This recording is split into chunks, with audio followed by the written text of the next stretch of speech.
They say some dolls hold memories, others hold something darker. This story begins with a woman named Claire, who stumbled upon an antique store in a small, forgotten town. Inside, she noticed a beautiful, old-fashioned doll staring back at her from a dusty shelf. Its porcelain face was cracked just slightly, giving it a strange, almost lifelike expression. There was something about it, a strange pull she couldn't resist.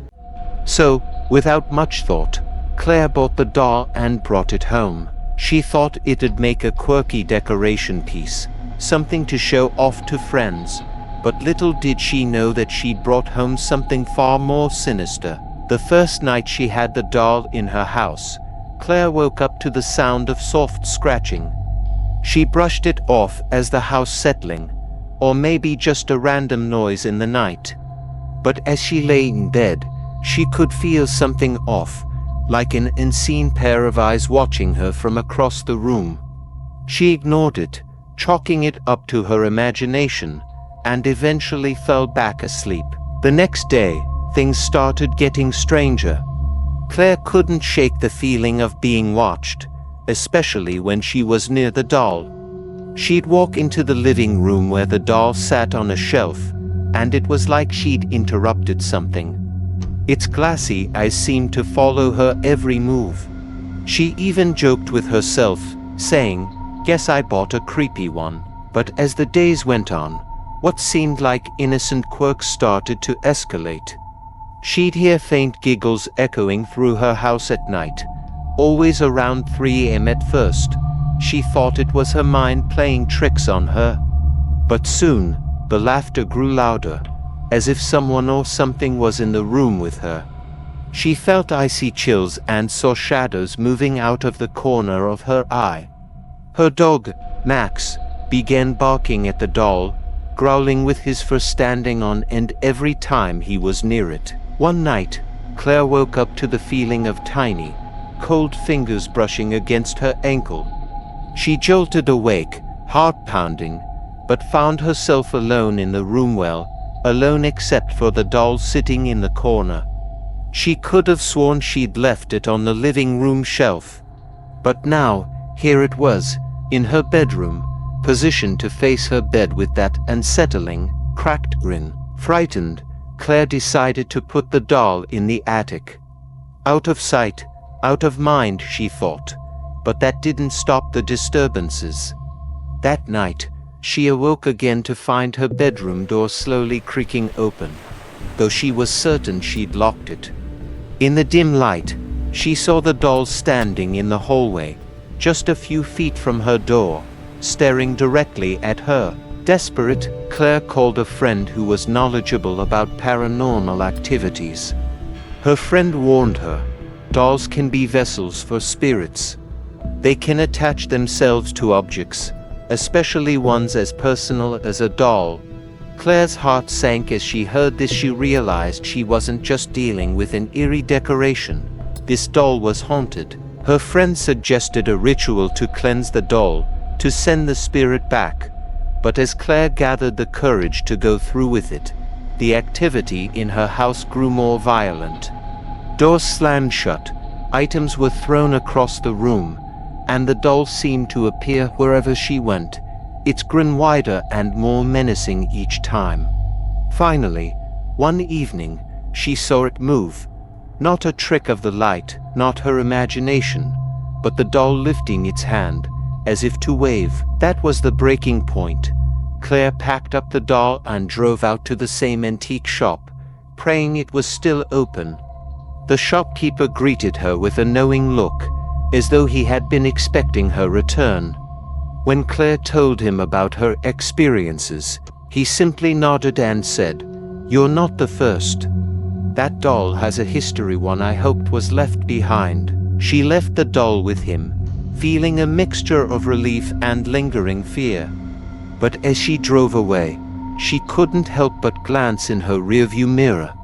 For just a split second, she saw the doll's face staring back at her from the back seat. Claire never returned to that antique shop again. And every now and then, she still hears that faint, eerie giggle, echoing in her dreams, reminding her that some things should never be brought home. Claire tried to move on, convincing herself that she was finally free of the doll's sinister presence. But things didn't go back to normal.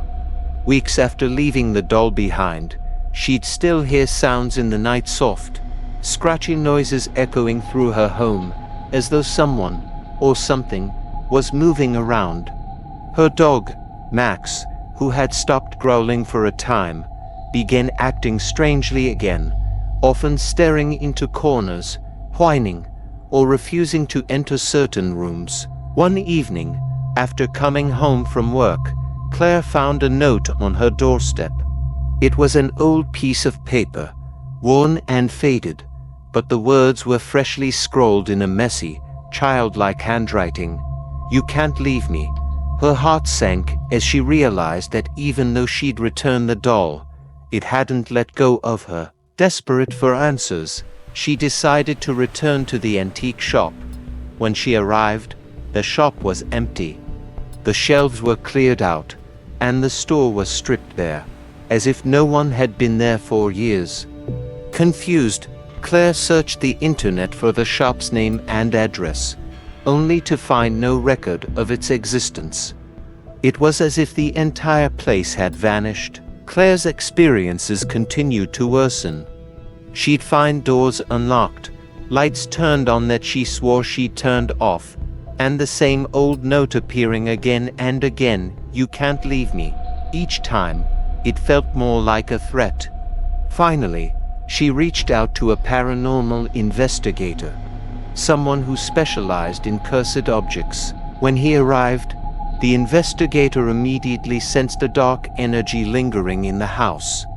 He performed a ritual to cleanse the space and told Claire that whatever spirit had attached itself to her was deeply rooted, its energy bound to her through the doll.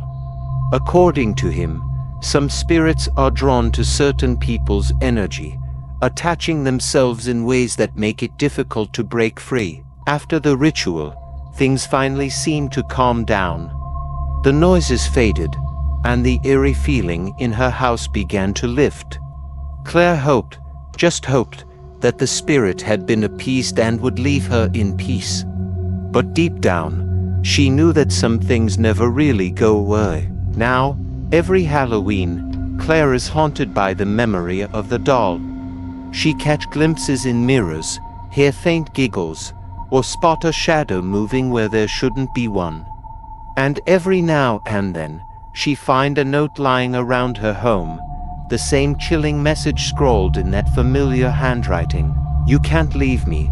It's a reminder of that one fateful decision, the moment she brought home a haunted doll that may never, truly, let her go. From that day forward, Claire chose to live with a deeper respect for the unknown, and a gentler awareness of energy she couldn't explain. Her home grew warmer, filled with soft lights, comforting sounds, and cherished memories. She no longer felt the shadow of the doll looming over her, and over time, she was able to make peace with what had happened. Now, each Halloween, she remembers the doll not with fear but with gratitude, having learned the importance of leaving certain mysteries undisturbed. The experience taught her that while some stories may be chilling, they remind us of the profound mysteries around us, whispers of the world beyond that encourage us to live with care, curiosity, and caution. I hope you loved the story, so tell us your reviews in comment, and also if you want to know what happened with us, you can watch this video titles 3 True Creepy Gas Station Horror Stories. I dare you to watch this video.